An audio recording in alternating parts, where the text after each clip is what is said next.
When I was young, I didn't know what grits were. Mama used to cook us my moulin, cornmeal and herring, with a little slice of avocado. She kissed us before she left for the home, Hebrew, 3 to 11, 11 to 7, to clean and care for some old lady who saw her more than we did. I longed for her. While she worked to provide some sense of Americana to 2 HBOs, Haitian body odors, boat people, the darkest niggas on the block with a Catholic education in a Protestant universe.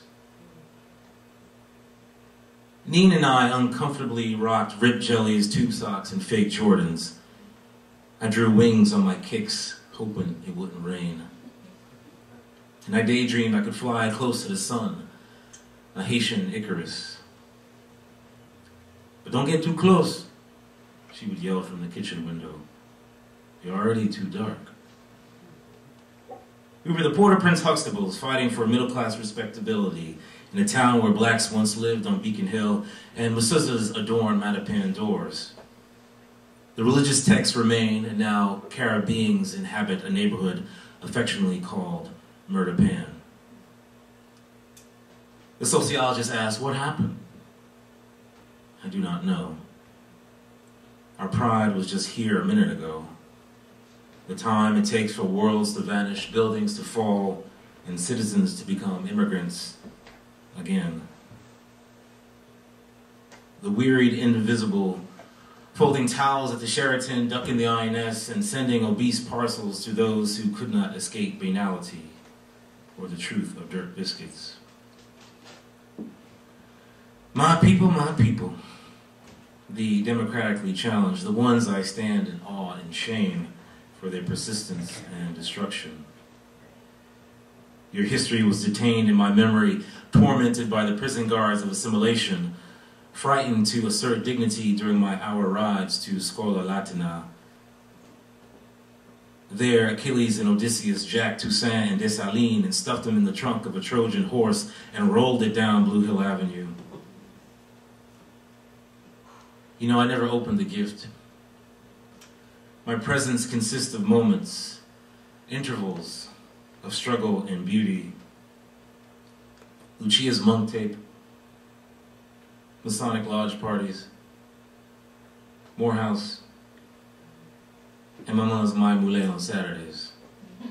And those kisses and kisses and kisses. La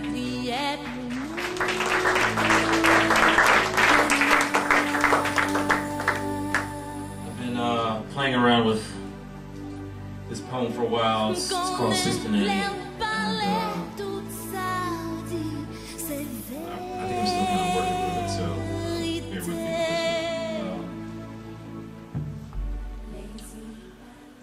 me. As they walked out of the pre-war building, Aaron refused Claudette's hand as if it was the malanga she tried to feed him at home. He savored the soup, but hated when she tricked him into thinking it was a white sweet potato. He was especially belligerent today, and she frustrated as they crossed Park Avenue. Wilma, her friend, called in sick. Yet are we ever ill when the memory of a clanking machete whipping the rusted neck of a wheelbarrow crammed with cane still haunts your sleep? I know her sister flew in from Kingston. They're probably on Canal Street right now, while I'm left with Aaron making small talk with the other nannies at the library. Marie, please speak French to Aaron. I love the way it sounds. A bilingual child likened her grandmother's ivory brooch, something to display, emboss onto the minds of elevator chatterboxes and at the end of co-op board meetings. Lineage is currency. Why does she still call me Marie?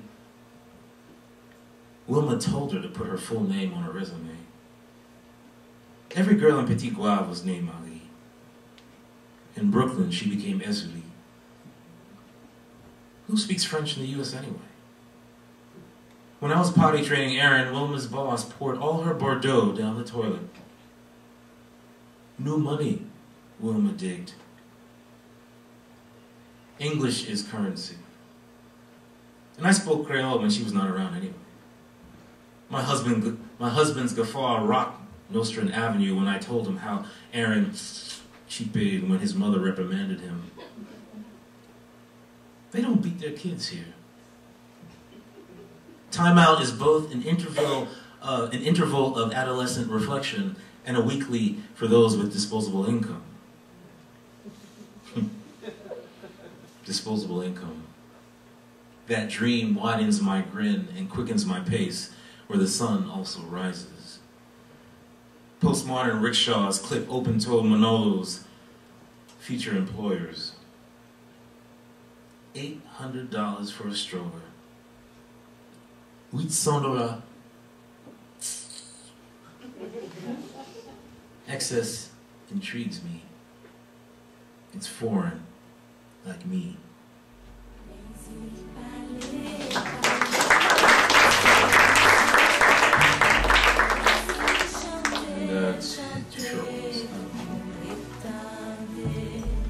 In dialogue with a summer's day.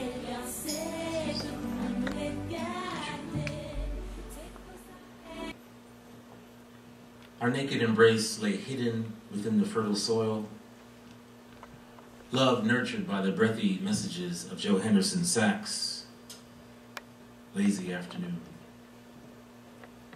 Caressing watermelon on Guinea beloved, I slow peep rouge raindrops and fashion trails down her mountains of Jacmel, where headdress women carry spirit culture on windward hips.